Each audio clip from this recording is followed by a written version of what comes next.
Everyone always talks about work on your weakness, fix this, fix that. What if it has nothing to do with that? What if actually working on your strengths is a way to get much farther ahead in the results that you want in life?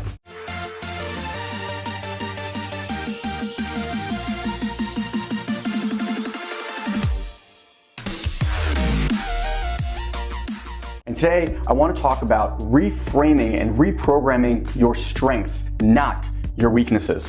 What do I mean by that? So I play a lot of tennis, and many coaches that I work with always look to work with you on your weaker shot. Now, for most people, that's their backhand, right? So I go and I hire this one coach, and he comes and he says, well, instead of working on your weaker shot, why don't we give you more options with the strength that you already have with your forehand? And that got me thinking.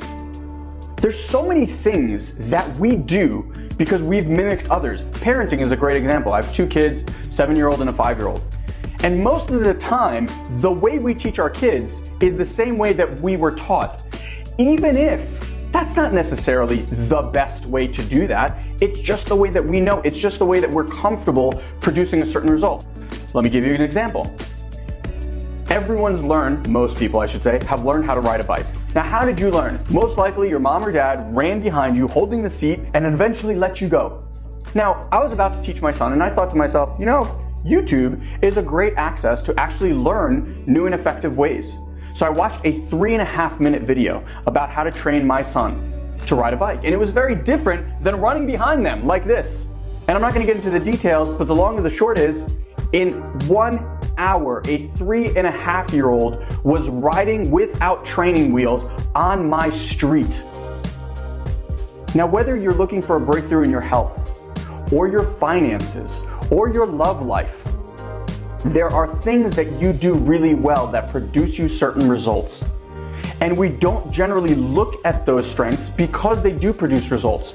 Now, here's the thing that you want to maybe question.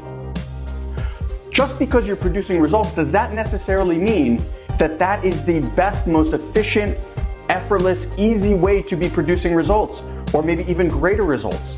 See, a lot of the time, we focus all our energy on fixing or removing our weaknesses. What if you actually looked at the things that you're already good at, the things that are producing results, and you brought those to question? And you started to ask, while I'm producing results this way, is this necessarily the best way? Because the things that you're good at, to make a shift to get even better or more effective or better results, that shift is much smaller than always looking at your weaknesses.